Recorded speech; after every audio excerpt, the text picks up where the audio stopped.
Hi there. I'm Janet Chandler with the Cullman Tribune, and I'm here to read you a bedtime story.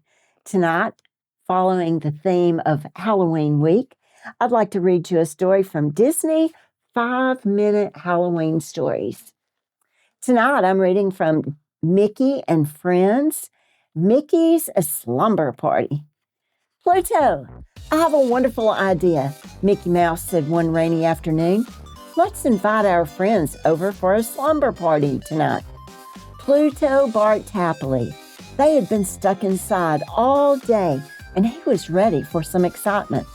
While Mickey called his friends, Pluto dragged sleeping bags and pillows into the living room. Soon he and Mickey were ready for the party. Daisy, Minnie, and Donald arrived just as the rain began to come down harder. I brought hot cocoa, Minnie said, pulling out a thermos and mini marshmallows. Just the thing for a rainy day like this, Mickey said, guiding his friends to the warm fireplace. He poured a mug for each of them. Daisy looked around. Where's Goofy? She asked. Mickey frowned. He couldn't make it, he said. Outside, the wind was blowing hard enough to make the trees sway. Storm clouds covered the moon. Bolts of lightning zapped through the darkness, illuminating the raindrops splashing down. You know what it's the perfect weather for? Mickey asked. Scary stories. And I know just the one to tell. As the friends got comfortable, Mickey turned off the lights and began his story. Not long ago, in a village not far from here, there lived a young man who wanted to be a magician. The villagers laughed and told him that magic wasn't real, but he worked hard, and finally he was able to make things disappear. The villagers still did not believe in his magic. When he made things vanish in front of them, they accused him of tricking them.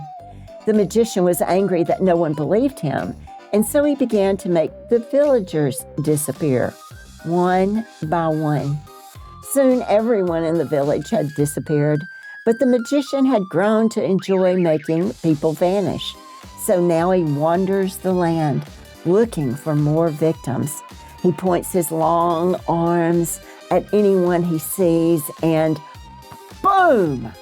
A huge crash of thunder shook Mickey's house, and the front door flew open. A great gust of wind blew out the fire, and everyone screamed. It's okay, Mickey reassured them as he got up to close the door. It's just the wind. He tried to flick on the light, but nothing happened. The storm must have knocked out the power. I'll go find some flashlights. Minnie giggled. I was so caught up in Mickey's story, I thought it was the magician coming through the door. Soon Mickey came back with a candle. This is the only thing I could find. He said, I don't know where all the flashlights could be. Mickey, where's Pluto? Daisy asked as the candle lit up their circle. The four friends looked around, but Pluto was gone. Pluto, they called, but there was no answer. The friends got up and began to look around. Donald even opened the front door and shouted into the rain, Pluto! Maybe it really was the evil magician who caused the lights to go out, Daisy whispered, and he made Pluto vanish.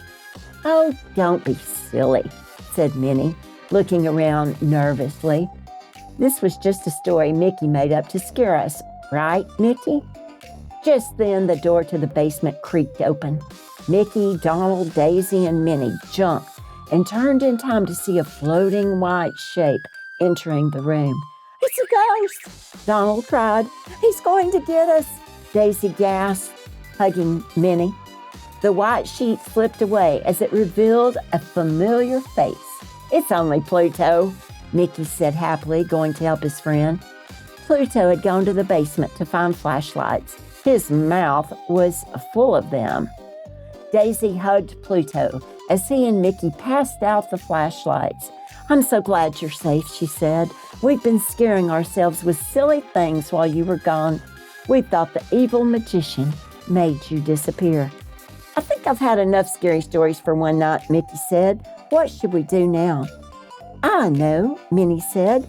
Since we have these flashlights, why don't we make shadow puppets? It sounds like fun, Donald said. How do you make them? I'll show you, Minnie replied. Minnie helped Donald move his hands into a particular shape. Then Mickey held up the flashlight behind them, and a shadow turtle appeared on the wall. Wow, Donald exclaimed. He moved his fingers, and the turtle's head bobbed up and down. Daisy, hold your hands like this, Minnie said. When Pluto raised his flashlight behind them, a rabbit appeared next to the turtle. Daisy wiggled her fingers, and the rabbit's ears moved. Now we can act out the story of the tortoise and the hare.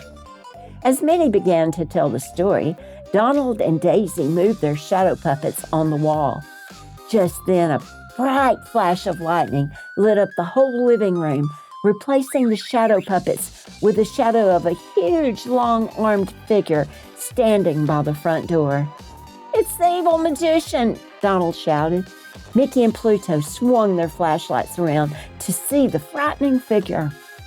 Gosh, Goofy said as he stepped through the door, taking off his wet poncho.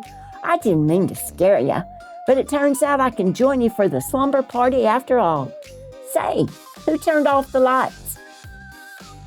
Mickey told us a story about an evil magician who makes people disappear, Minnie said. We thought you were him. That sounds scary, Goofy said. I know another scary story if you want to hear it. No! The friends all shouted together. Goofy held up his guitar.